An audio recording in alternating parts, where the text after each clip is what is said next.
यह पेड़ कोई मामूली नहीं, बल्कि जगह जगह पाया जाने वाला यह पौधा वशीकरण करने के लिए एकदम उत्तम और रामबाण है। ध्यान से देख लीजिए इस पौधे को, इसका इस्तेमाल तंत्र में कैसे करते हैं और कैसे इससे अपार धन दौलत पा सकते हैं। आज जाएंगे। इस संसार में कुछ जड़ी बूटियां ऐसी होती है जो अपने आप में ही बहुत ही ज्यादा खास और विशेष होती है। वैसे तो इस संसार में जितने भी पेड़ पौधे हैं उनकी कुछ ना कुछ विशेषता और खासियत अवश्य ही होती है। इस दुनिया में जितने भी पेड़ पौधे हैं कोई भी एक भी ऐसा नहीं है जो बिल्कुल बेकार हो। किसी ना किसी में कुछ ना कुछ शक्ति अवश्य ही मौजूद रहती है और यह सभी चीजें वनस्पति तंत्र के अंतर्गत आती है। यानी कि कुछ चीजें ऐसी होती हैं जो तंत्र करने के लिए बेहद आवश्यक, खास और विशेष हैं।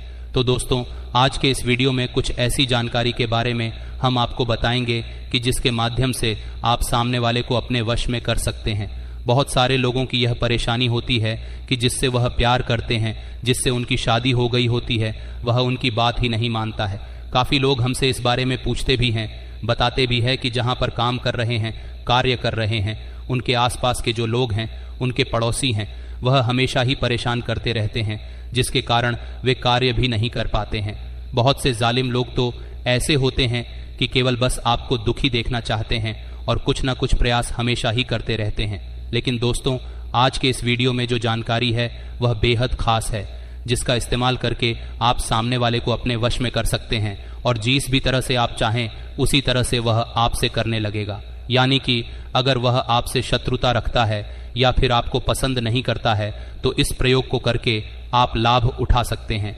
इस जानकारी से आप मनचाहा कार्य कर सकते हैं, लेकिन उससे पहले वीडियो को लाइक करके कमेंट बॉक्स में ओम नमः शिवाय अवश्य लिख दीजिए।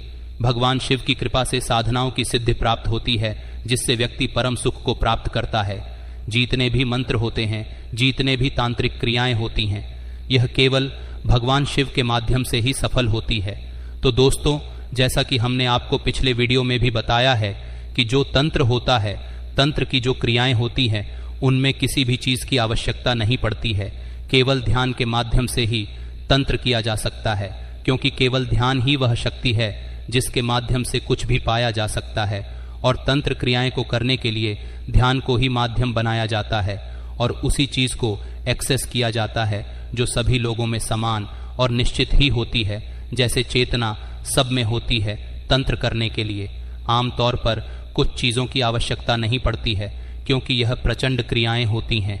जो भी व्यक्ति ध्यान कर सकता है, ध्यान में जब चाहे जैसे चाहे प्रवेश कर सकता है, बिल्कुल शांत होकर बैठ सकता है। अपने दिल की धड़कनों को अचानक से अपने दिमाग का इस्तेमाल करते हुए तेज कर सकता है, स्लो कर सकता है, तो वह कुछ भी कर सकता है, क्योंकि अपने दिल की धड़कनों को बढ़ाना और स्लो करना दिमाग के माध्यम से यह कोई साधारण व्यक्ति नहीं कर सकता है। ये केवल वही कर सकता है जिसने ध्यान को सिद्ध कर रखा हो, और ध्यान को सिद्ध करने के लिए बहुत ज्यादा प्रैक्टिस की आवश्यकता पड़ती है, जो हर किसी के बस की बात नहीं होती है। जो तंत्र क्रियाएं जानता हो केवल वही व्यक्ति कर सकता है जो ध्यान को पकड़ना जानता हो और दिमाग के संपूर्ण खेल को समझता हो, क्योंकि दिमाग एक ऐसी चीज है जो किसी भी व्यक्ति को भ्रम में डाल सकती है। और आपने खुद भी काफी लोग ऐसे देखे होंगे, काफी योगी ऐसे होते हैं कि सर्दी में बैठकर ध्यान करते हैं और उन्हें ठंड नहीं लगती। ध्यान के माध्यम से अपने दिमाग को थामने की कोशिश करते हैं। जैसे कि अगर सर्दी हो रही है तो उस समय दिमाग में किस प्रकार के ख्याल और विचार उठ रहे हैं, उन विचारों को बदलने की बहुत कोशिश करता है। इस प्रकार लगातार प्रैक्टिस करने से वे अपने दिमाग पर विजय प्राप्त कर लेता है। तो ये जितने भी बातें हमने आपको बताई है बहुत खास है। जितनी भी चीजें होती हैं यह एक प्रकार की सिद्धि होती है। यह केवल उसी व्यक्ति को प्राप्त होती है। वही व्यक्ति इन चीजों को कर पाता है जिसने अपने संपूर्ण 7 चक्रों के इस्तेमाल को समझ लिया हो, 7 चक्रों को पूरी तरह से सिद्ध किया हो, जागृत किया हो, कुंडलिनी ऊर्जा को हर एक चक्र में महसूस किया हो। ये कुछ खास जानकारी हमने इसलिए बताई है जिससे आप सीख सकें कि तंत्र किस प्रकार किया जाता है, क्या क्या चीजें जरूरी होती हैं और किन चीजों के माध्यम से तंत्र हो सकता है। और आपको यह भी बता दें कि तंत्र की जो क्रियाएं होती हैं वे सामने वाले व्यक्ति के दिमाग पर अटैक भी कर सकते हैं। इसीलिए यही वजह होती है कि सामने वाले पर जब कोई तंत्र क्रिया हो जाती है तो सामने वाले व्यक्ति हमेशा ही बेचैनी में होने लग जाता है। चिंता, घबराहट और बहुत ज्यादा उसका मन खराब होने लगता है।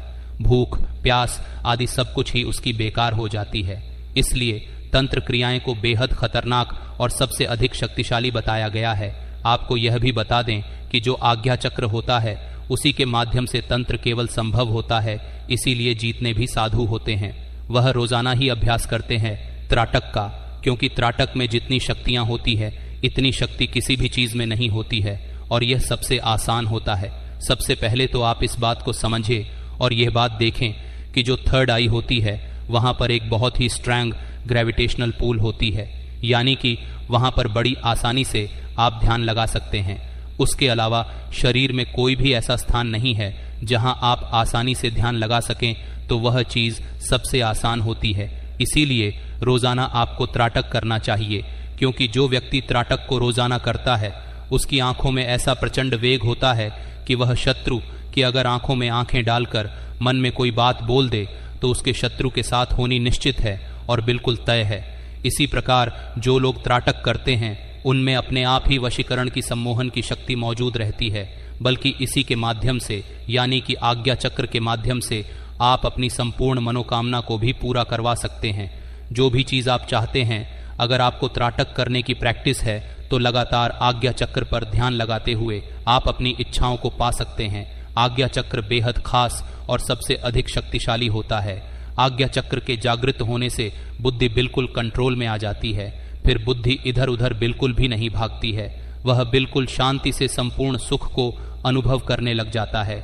लेकिन इस बात का ध्यान रखें कि जब भी आप त्राटक करते हैं तो बिल्कुल भी अपने त्रिनेत्र के साथ जबरदस्ती बिल्कुल नहीं, क्योंकि काफी लोग ऐसे होते हैं कि आज्ञा चक्र ध्यान लगाते हैं, बाहरी त्राटक करते हैं, आंतरिक त्राटक भी करते हैं, लेकिन इस प्रकार से करते हैं कि जबरदस्ती इस प्रकार हो जाता है कि उनके थर्ड होने पर दर्द होने लग जाता है।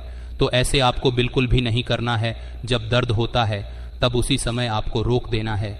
यह सबसे सरल, सबसे आसान ऐसी क्रिया है कि अगर आप त्राटक करते हैं तो कोई भी व्यक्ति आपके विरुद्ध नहीं जा सकता है, और अगर वह आपके विरुद्ध जाता है तो उसके जीवन में फिर कुछ भी अच्छा नहीं हो सकता है। आज्ञा चक्र पर रोज ध्यान लगाने वाला व्यक्ति सम्मोहन वशीकरण इस प्रकार से बड़ी आसानी से सिद्ध कर लेता है कि जिस चीज की वह कामना करता है, चाहे वह कोई भी चीज हो, उसके पास निश्चित ही दौड़कर आती है। लेकिन दोस्तों, अगर आप ध्यान नहीं कर पाते हैं, आज्ञा चक्र पर भी आपका ध्यान नहीं लगता है, तो आप कुछ पेड़ पौधों की यानी कि वनस्पति तंत्र की सहायता भी ले सकते हैं। जैसे कि चिड़चिता का पौधा होता है जो बड़ी आसानी से कहीं पर भी मिल जाता है, इसे अपामार्ग भी कहते हैं। यह जो पौधा होता है इसमें वशीकरण की सिद्धियां मौजूद रहती हैं, इसकी जड़ में मौजूद रहती है और यह कहीं पर भी बड़ी आसानी से मिल जाता है।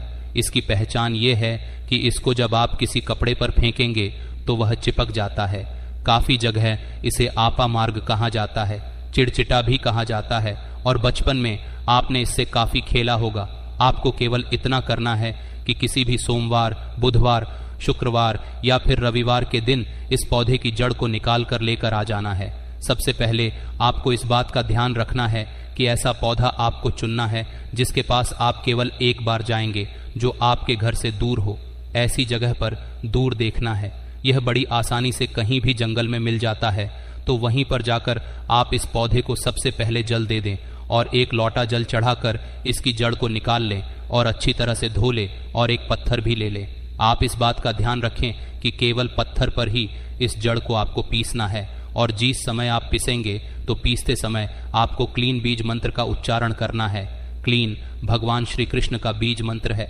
भगवान श्री कृष्ण को आकर्षण का, सम्मोहन का देवता माना जाता है, और यही बीज मंत्र जपने मात्र से ही सम्मोहन सिद्ध होता है। तो वशीकरण करने के लिए जड़ को पीसते समय आपको क्लीन बीज मंत्र मन ही मन बोलते जाना है। जितनी देर में यह पेस्ट बनेगा उतनी देर तक आपको क्लीन बीज मंत्र बोलते जाना है। थोड़े थोड़े पानी के छींटे उस पर लगाते जाना है जिससे गीला पेस्ट आपका बन जाए, और बस इस पेस्ट को आप किसी डिब्बे में भरकर रख लें। फिर जिसे आपको वश में करना हो, बस उस व्यक्ति को आपको यह तिलक लगा देना है। जैसे ही आप उस व्यक्ति को क्लीन मन में बोलते हुए तिलक लगाएंगे, वह व्यक्ति बिल्कुल आपके अनुकूल हो जाएगा और आपके वश में हो जाएगा। लेकिन अगर उसे तिलक ना लगा पाए तो आप केवल इतना कर सकते हैं कि अपने उल्टे हाथ की हथेली में इस पेस्ट को रखते हुए अंगूठे से उस पेस्ट को रगड़ते हुए क्लीन बीज मंत्र का जप करना है और अंगूठे से ही अपने माथे पर इस तिलक को लगा लेना है। अगर इस तिलक को वह व्यक्ति देख लेता है जिसे वश में करना हो तो इससे भी वशीकरण हो जाता है। बस तिलक लगाते समय थर्ड आने पर उस व्यक्ति का ध्यान करें। अगर आप अपने जीवन में अपार धन एवं दौलत प्राप्त करना चाहते हैं तो उसके लिए भी चिड़चिटा का इस्तेमाल किया जा सकता है।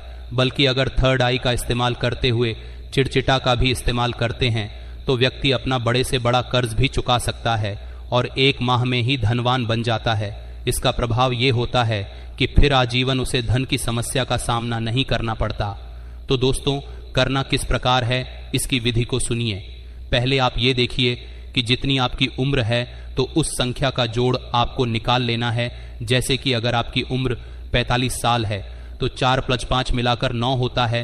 तो इस प्रकार 1 से लेकर 9 तक अपनी संख्या आपको निकाल लेनी है। और अगर आपका सिंगल डिजिट ऑड नंबर निकलता है जैसे कि 3, 6 या 9 तो आप खड़े वार चुने, उन्हीं में आपको चिड़चिटा की जड़ को निकाल के लाना है। जैसे कि खड़े वार कौन से होते हैं तो आपको बता देते हैं। खड़े वार मंगलवार, शनिवार और गुरुवार होते हैं। अगर आपकी उम्र का डिजिट 1 निकलता है तब आपको रविवार चुनना है। और अगर आपकी उम्र का डिजिट इवन नंबर निकलता है जो कि 2 की संख्या या 4 या 8 निकलता है तो ये इवन नंबर होता है। तो इसके लिए आपको सोमवार, बुधवार या शुक्रवार चुन लेना है। चिड़चिटा की जड़ को निकाल के लाने के लिए बिल्कुल ध्यान से सुनते जाइएगा, नहीं तो समझ नहीं आएगा तो कोई फायदा नहीं हो पाएगा। तो जैसा कि हमने आपको बताया वैसा ही आपको अपना दिन चुन लेना है और उसी दिन में जाकर के जो है चिड़चिटा पेड़ पर चावल को जल चढ़ाने के पश्चात आपको इसकी जड़ को निकाल लेना है। इसीलिए निमंत्रण आप पहले ही दे के आवे और ये बोल के आए कि हे वृक्षराज, मैं महाकाली का दास, महाकाली का सेवक आज धन की समस्या से जूझ रहा हूँ, कृपया मेरी मदद आप करना, इसलिए मैं आपकी जड़ को कल ले जाने आऊँगा। ऐसा बोल कर आ जाना। इस पेड़ में महाकाली के धन देने वाले गणों का वास होता है। जब आप ऐसा बोलेंगे तो ये वृक्ष खुद भी महाकाली का सेवक है और दास है, तो ये पेड़ भाई मानकर आपकी मदद करता है। तो इसकी जड़ इसी विधि से आपको निकाल करके जो है ले आना है। उसके पश्चात इस जड़ को हाथ में पकड़ के कम से कम 10,000 बार इस महाकाली के मंत्र का जाप करना है। ये धन देने के लिए एक अमोघ मंत्र है। जो कोई भी इसका प्रयोग करता है वह कभी गरीब नहीं रहता है। हाथ में जड़ पकड़ते हुए आप ये मंत्र बोले, ओम क्रीम काली क्रीम धर्मदेही फट स्वाहा। इस मंत्र को आप बोले 10,000 बार बोल देने से यह जड़ सिद्ध हो जाएगी और धन देने वाली, कर्ज का नाश करने वाली और अपार सुखदायक और समृद्धिदायक सफलता देने वाली बन जाएगी। बस इसके बाद इस जड़ को आप पीसकर इसमें सिंदूर मिलाकर के जो है रोज रात को सोया करें और अपने थर्ड आई पर ध्यान लगाया करें और माँ काली से धन की प्राप्ति हेतु कामना किया करें। ऐसा करने से 1 हफ्ते के अंदर अंदर रिजल्ट निकलता है और व्यक्ति के दिन ही बदल जाते हैं। हमें आशा है यह प्रयोग आपको बहुत पसंद आया होगा। अगर कुछ पूछना चाहते हैं तो हमें कमेंट में बताएं, हम आपकी सहायता करेंगे। हम आपके लिए ऐसे ही खास वीडियो लाते रहेंगे। तो बोलिए हर हर महादेव, सबका कल्याण करें।